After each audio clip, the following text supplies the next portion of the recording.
تخيل معايا كده دخلت مقابلة شغل في مجال الذكاء الاصطناعي وفجأة اتسألت بتقرأ أبحاث؟ هترد تقول إيه؟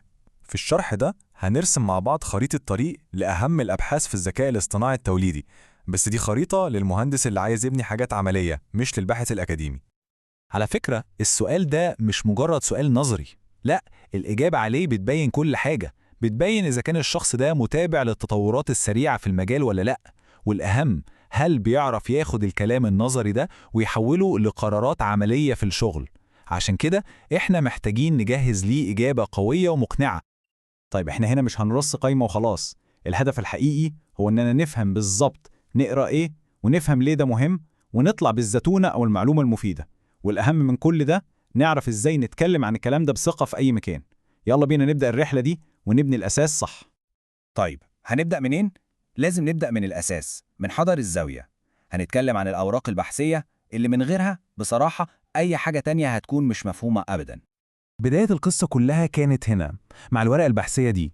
Attention is all you need. دي مش مجرد paper، لا، دي تعتبر شهادة ميلاد معمارية الترانسفورمر اللي هي الأساس اللي اتبنى عليه كل حاجة بنشوفها النهاردة. الفكرة العبقرية كلها متلخصة في الجملة دي. بص، زمان كانت المودلز بتقرأ الكلام كلمة ورا كلمة بالترتيب، وده كان بطيء جدا. البيبر دي جت قالت لا، في طريقة أذكى، هنستخدم حاجة اسمها attention أو الانتباه، ودي بتخلي الموديل يبص على الجملة كلها مرة واحدة ويفهم العلاقات بين كل الكلمات في نفس اللحظة، وده اللي فتح الباب لسرعة معالجة ما كانتش ممكنة قبل كده. بعدها على طول ظهر وحش جديد اسمه بيرت، وده عمل ثورة في فهم اللغة. فكرته بسيطة قوي بس قوية جدا. عشان تفهم معنى أي كلمة جوه جملة لازم تبص على الكلام اللي قبلها والكلام اللي بعدها في نفس الوقت بالظبط، تبص يمين وشمال، وده اللي خلاه عبقري في مهام التحليل وفهم النوايا. وعلى الناحية التانية من الحلبة عندنا جي بي تي. لو بيرت هو المحقق الذكي اللي بيفهم، فجي بي تي هو الفنان المبدع اللي بيكتب، هو الجد الأكبر لكل نماذج اللغة اللي بنستخدمها النهاردة زي تشات جي بي تي. كل تركيزه إنه يولد نصوص جديدة كلمة بكلمة بناء على اللي شافه وتعلمه. فالخلاصة هنا إيه؟ بسيطة جدا. بيرت متخصص في الفهم والتحليل، زي إنه يلخص نص أو يحدد المشاعر فيه. أما جي بي تي فهو متخصص في الإبداع والتوليد، زي إنه يكتب لك إيميل أو قصيدة. كل واحد فيهم ليه مجاله.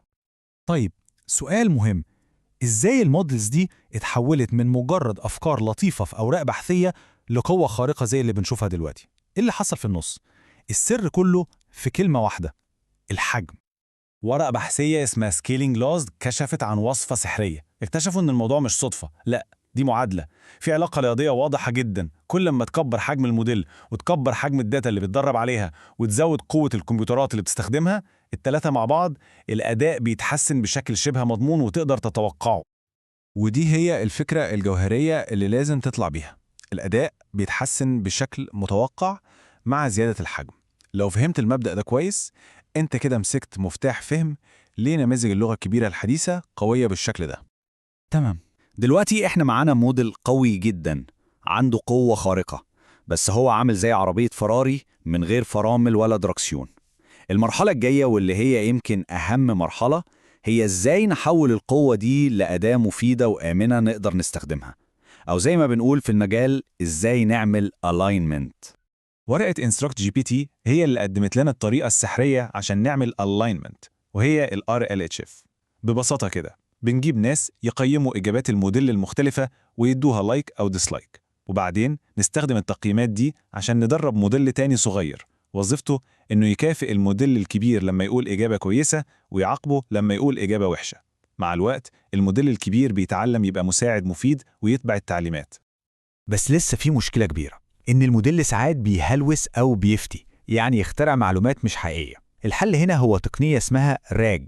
بدل ما الموديل يجاوب من ذاكرته بس، تقنية راج بتخليه الأول يبص في قاعدة بيانات خارجية موثوقة زي ملفات الشركة عندك مثلا، وبعدين يجاوب بناء على المعلومات الحقيقية اللي لقاها. دي التقنية الأساسية لأي تطبيق محتاج يبقى دقيق.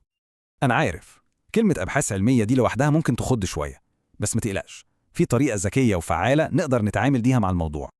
أول حاجة، وقبل ما تعرف تقرأ إيه لازم تعرف تتجاهل إيه. يعني فكك تماماً من المعادلات الرياضية المعقدة والإثباتات النظرية والتفاصيل الصغيرة قوي بتاعة التدريب، مش ده الهدف بتاعنا كمهندسين.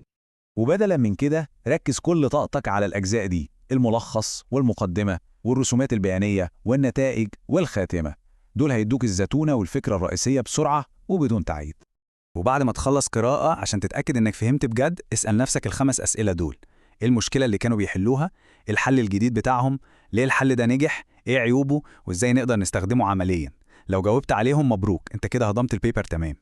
حلو أوي.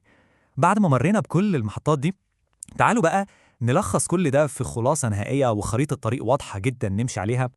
يبقى هتبدأ إزاي؟ بالترتيب ده بالظبط. ابدأ باتنشن، بعدين افهم الفرق بين بيرت والجي بي تي، بعدين اعرف سر القوة في السكاننج لوس، وفي الآخر شوف إزاي بنخليهم مفيدين بانستراكت جي بي تي وآر اي جي. المسار ده هيبني عندك فهم متكامل. ودلوقتي لما ترجع تاني لسؤال المقابلة، بتقرأ أبحاث؟ دي الإجابة اللي بتفرق، الإجابة اللي بتدل على خبرة. أنا بركز على فهم الفكرة الأساسية من الأبحاث، والأهم إزاي أترجم الفكرة دي لقرارات هندسية حقيقية وأنا بصمم الأنظمة. بس طبعا الرحلة مش بتنتهي هنا، دي مجرد البداية. طيب، إيه اللي ممكن نعمله بعد كده عشان نعمق فهمنا أكتر وأكتر؟ الخطوات الجاية ممكن تكون إنك تطبق اللي اتعلمته. جرب تعمل مقابلات تجريبية مع حد من صحابك، أو الأحسن حاول تبني مشروع صغير بيستخدم تقنية زي REG. وممكن كمان تبدأ تستكشف مواضيع متقدمة أكتر زي الإيجنتس والميموري. المهم إنك تفضل دايما بتتعلم وبتطبق.